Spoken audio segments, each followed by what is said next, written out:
10, count that, $10 million grants, cash money without applying. Here's the proof. The Bread of Life is solely the food delivery service, aka the pantry, as Pastor Chris, a nonprofit leader in Raleigh, North Carolina, calls it, through which he touches 30 or 50,000 lives, if I'm not mistaken. Nonetheless, he's been able to develop this facility by raising $1.2 million in grant funding without applying for most of them. He's on target to raise $10 million right here. So you can see all of this bread he gets from these bread organizations. He issues them to churches and a number of people in need. He even gives the spoiled bread and food to farmers so they could use it as feed for pigs. He does not want to lose any crumbs that he gets through this facility. Mind you,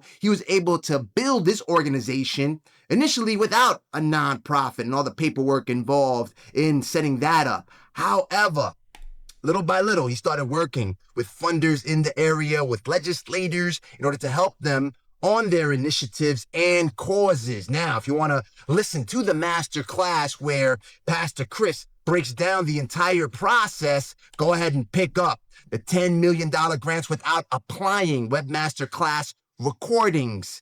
And you'll get, I believe it's 2 hours or so, all of the real world strategies that have unlocked over $1 million in grant funding shared live for less than a tank of gas. It's only 19 bones for it. Now, if you pick it up within the next 4 days and 4 or 5 hours as of the filming of this video, you'll also get free tickets to our Raise All the Capital That You Want Masterclass that I will be holding on August 29th, 2025 at 3:30 p.m. EST. You also have the opportunity to pick up the Grant Secrets Unlocked ebook. A number of you have been able to pick this up and learn all of the tactics that I have executed in order to raise capital through our spreadsheet where I list links to information resources and application portals to grants for everyone. You can pick up that bundle, get the ebooks and the audio books. Hear the testimonials. Hey Rod, my husband and I have been following your videos for over a year. $120,000, a really great start.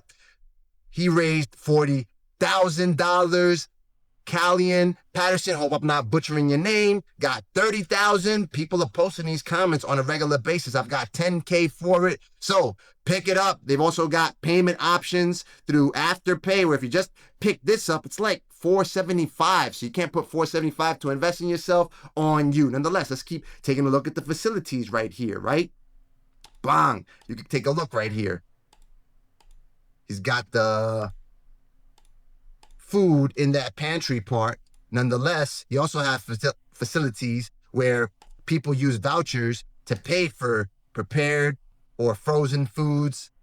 I don't think prepared, but you get the idea. Look, they got watermelons, cabbages, they've got boxed foods, all of this stuff. And he has a section where organizations that they take donations from, I guess, high-income individuals, they give away designer clothes, and he flips it so he can raise capital for his organization. He's touching tens of thousands of lives on a monthly basis. He showed me some of the brands. I can't recall all the name brands that he has here, but just take a look. All of the stuff he gets, and he sells it to raise capital, and people can actually get vouchers so they're able to get this stuff into their hands. He's got a gym facility. So let's get closer into the tactics that he executed in order to do that. First off, it's about networking. Just like I say on this channel, while you are young and beautiful, you need to have your face in front of as many people as possible, and raising grant funding in the exact manner that many successful nonprofits have been able to accomplish everything that they want to develop to serve the people that they have been assigned to serve. You've got to go out and see, all right, listen, what are the burning issues that foundations, that funders, that legislators want to ensure they bring to life? And how can you put it together for them?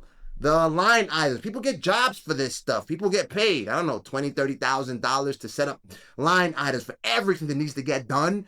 You can do that on their behalf if no one's thinking about options to help people. So you have to keep your finger on the pulse as to what are the burning problems that governments, funders want to resolve, and how can you fit yourself in that entire plan to ensure that you resolve those issues. How can you become the ibuprofen to people's headaches, right? So one of the things that you want to explore is taking a look at city council speeches, right? Especially ones that, if they go viral, that means that in your vicinity, this is 7 years ago nonetheless, may not be as relevant, but perhaps it is if people find that they're being restricted with exercising their gun rights, right? So he talks about how when things go wrong, then they start restricting gun rights, and he's not happy about it. So I just put together a couple of ideas that you can start to put together to set up your proposals that you can go out to potentially, like the NRA and all these organizations that want to push gun rights, the Second Amendment, to launch a constitutional educational program teaching Second Amendment history in community centers. $25,000. You request that. Now, the key is to potentially not even go that high. If you could set this up for $5-6 grand, including your costs, because remember, you're putting your time into this, you're factoring that into your line items, then you may want to ask for something smaller, show fiscal responsibility with a smaller amount. Now you've developed a relationship with funders, right? $50,000 to create a legal defense funds for law-abiding citizens facing unconstitutional restrictions. 10 grand to establish a community safety program focusing on responsible gun ownership. Now, these numbers, again, you're just putting together what you may want to even ask. What would you be your criteria in terms of funding a program like this? And along with that criteria, how much do you want to budget? How much do you project something like this will cost? And then you come up with all of the costs associated. What are the costs to hire people to put together an event, to put together this training program? Potentially, military advisors or wherever that would want to donate their time. And then now you have the start of a movement. Now, if they are only seeking to fund nonprofits, you can set up what's called a fiscal sponsorship with a nonprofit, where the nonprofit applies on your behalf. They take a cut anywhere from 7% to 15%, better than 100% of nothing, right? So you take 85%, 90%, you may even want to split it if they're going to do some of the work, right? And you're able to still apply for the grant or submit a proposal, because the whole key is to not even apply for it, because when you're applying, it means that the grant opportunity is already publicized, perhaps, and you've got competition. Whereas with this technique that I am highlighting and breaking down in this video, the key is to get to people before the competition arises, because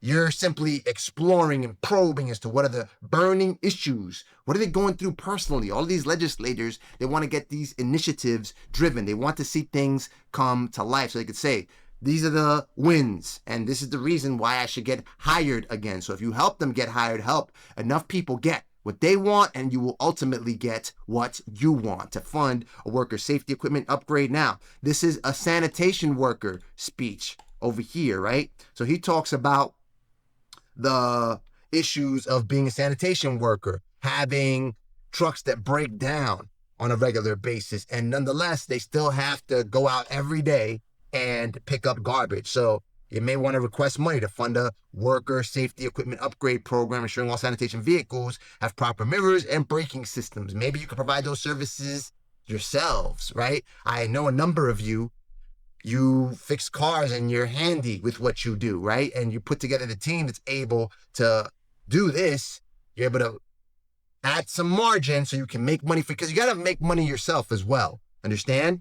To establish a worker advocacy and training center addressing systemic issues in city services, to create a community worker partnership program, improving communication between residents and sanitation services. And you're targeting people that want to support essential workers, infrastructure, safety, service, quality improvement, to launch a transitional housing and job training, right? Just to give you an idea of more of what Pastor Chris is doing, he just acquired a multi-unit property in North Carolina. This is to house 15 individuals who are home insecure, right? Take a look right here. They just picked it up. This is from their flyer. Sorry for the... Ship's new acquisition is a multi-family property that will house 15 individuals after additional renovations are completed. Affordable transitional housing is a great need in the Valley area. Many families need an opportunity for a fresh start, and safe, affordable housing is a crucial building block for a new future. And we can just go back. This is what he's been able to raise. Look, people on a regular basis that want to work out in his facilities, they can spend a productive amount of time building their bodies, releasing from the stresses that they encounter on a regular basis. And you've got more right here. He's got a room for his employees. He works with his family. He's got this center where they provide workforce training for people, activities for kids, yada, yada, all kinds of options for you to explore with this type of facility. I think he put down, if I'm not mistaken, $200,000 to build this out. He's got a refrigerator in that pantry that a legislator gave to him, right? He didn't even come out of his pockets for it. Again, this is more on the pantry. He even has, look at all these energy drinks he gets right here. He issues all of this out. Understand? This is the refrigerator that I just spoke about. A legislator gave him this for free, so they're chasing him for grants. When I write titles, don't chase grants, let them chase you. This is exactly what this nonprofit leader is doing. It's about putting the battery behind your back, partner, and ensuring that you are in people's faces, finding out what are your issues, and you simply resolve it. It's not about, I got an LLC, I got the EIN, I'm ready, Rod. No. Be in business. Become a businessman or woman. Don't be a businessman or woman. Actually get involved with what you need to do. Look, this is the hydroponic garden, if I'm not mistaken. So you're able to help people once you're out there fulfilling your moral obligation to ensure that you would do everything in your power to serve these people. So again, pick it up. The link to the $10 million grants without applying recording is in the video description below. And if you do it within the next 4 days, I will see you, that's you, my beloved viewers, where we'll be able to apply some of these techniques that you can execute for your organization, for your specific and particular situation. Watch the video on the screen right now so you can learn about every single cash taking and grant making opportunity that I encounter.